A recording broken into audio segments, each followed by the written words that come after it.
I'm singing in the rain, just singing in the rain. Whew. No, that's out of my system. I actually have a question for you all. What's the number one fear of adults in the United States? That was actually the question my daughter's drama teacher posed when I attended her camp open house. I was put in her class, which was improv, short for improvisation. The teacher's name was Rob. He introduced himself and the methodology he used. He came from the School of Improv that produced Tina Fey, Amy Poehler, and some other really famous comedians nowadays.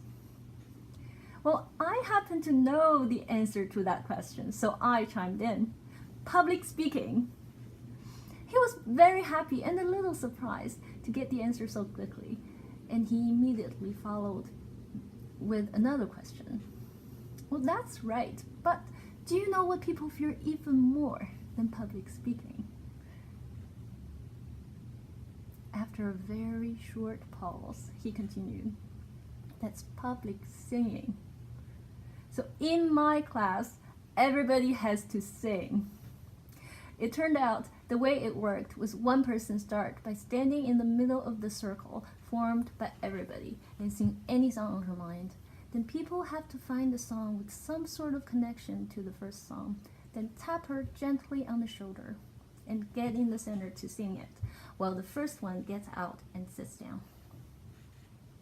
For example, if the first person sings, somewhere over the rainbow, the next can tap and sing, it's a rainbow, it's a rainbow, a beautiful rainbow in the sky, the rainbow song. It goes on and on until the last person standing. So I was standing in the outer circle, listening to everyone sing in the middle and watching people tapping, sing, and sitting down until there were only one kid and two of us adults left standing. I was starting to get worried. I'm not going to be able to think of anything, and I'd be the last one standing and be put on the spot. Just then, the girl in the center started saying something about rain, and I immediately seized the opportunity to tap her on the shoulder and sung my Gene Kelly. And I heard Rob say, "Oh, that is a good one." And I thought so too. My voice was not trembling, and I actually sounded very confident.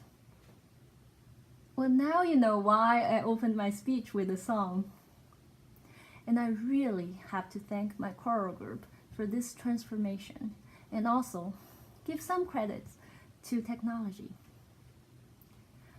I joined my choral group 2 years ago, and after half a year's intense rehearsal, we performed the Yellow River Cantata at the Kimmel Center in Philadelphia to commemorate the 70th anniversary of World War II victory. That was an exceptional opportunity and a great success. But it was with 300 singers, and the real test of my singing came 2 months later when we were asked to volunteer for a performance at our own Spring Festival celebration. My friend and I kind of reluctantly signed up to do a duet, not really willing to go out there and expose ourselves. And we didn't even have time to practice. We live 15 minutes from each other, and we both have a very busy schedule, juggling work and kids' activities.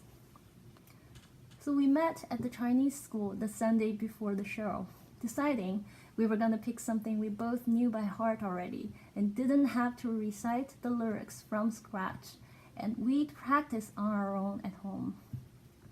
Bowling on a hot summer day, 让我们荡起双桨. We decided I was going to do the first verse. She would follow with the second, and then together we would sing the chorus. We thought it was an extremely familiar children's song, so it should be no challenge for us to do it on stage. Oh boy, were we wrong. We never rehearsed together and never even heard the accompanying music before getting on stage. The minute I got up there, uneasiness flushed all over me.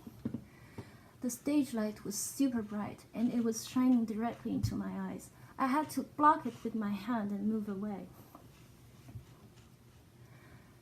And as I started singing, I felt the key was really high and I heard my voice come out restricted and pitchy.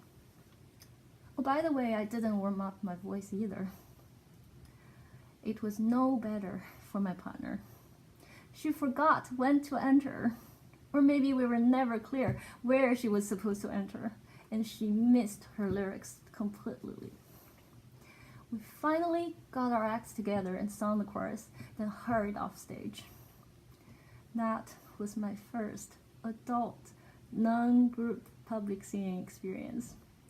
I don't know whether it could have been any worse. As unfortunate as it sounds, fortunately, my choral group was extremely supportive. After we got off stage, other members came to tell me how they were nervous the first time they got on stage, and that with practice and more stage experience, it would get better. I have to take this opportunity and say to my fellow group members, thank you guys so much for being so nice. Soon after that, we had a karaoke competition in which all contestants submitted a link to a song they sang with a karaoke app like 天籁 K 歌 or Sing. All members and our conductor voted blindly, and I was lucky to be selected as one of the final contestants to sing off on stage this time. I was thinking secretly, oh no, not again. I had real trouble selecting the right song. I originally wanted to sing Memory because I'd always loved songs in musicals, and especially Andrew Lloyd Webber songs. However, at the time, I got a cough so tough to break. It had been going on for weeks already. I really felt like I had a frog in my throat. So I tried to be safe and picked Field of Dream, 梦田. Oh boy, how wrong I was again. Again, I never heard the music before I got on stage, and the version was not the one I was used to. What I thought was a safe bet turned out to be a disaster. Even to this day, I cannot bring myself to listen to it. But what these experiences taught me were, first, it's okay to fail. People all have fears, and they are mostly supportive. 2, practice, practice, practice. And here is where technology comes in. Before the karaoke apps, I had no way to get accompaniment to a song, and I had no easy way to hear myself from an outsider perspective. The world opened up when I discovered these apps. Now I can record myself and listen to my singing over and over on my phone and find out where I need improvement and focus on those phrases and engage in deliberate practice. Although to be honest, to this day, after hearing my own recordings close to 100 times, I'm still not used to my recorded voice. I still can't believe my voice is actually this thin and high-pitched. 3, test before you go on stage. Have at least one test run before the real show to work out all the kinks. So there you have it, my encounters with the #1 fear. I'm still nervous before singing, but it has gotten so much better because of the stage opportunities my choral group provided and the deliberate practice I did with an app on my phone.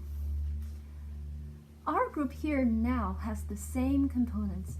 It leverages mobile technology and provides an online environment for presentation. So my fellow club members, turn on the Note app on your phone and start writing. Open the Recorder app and start recording. And next time, like Rob, start with singing. And once you get that over with, you'd feel, oh, so that's the number one fear? It's really not that bad. And you know you've got all the practice you need, that fear will be scared to get out of your way. Thank you.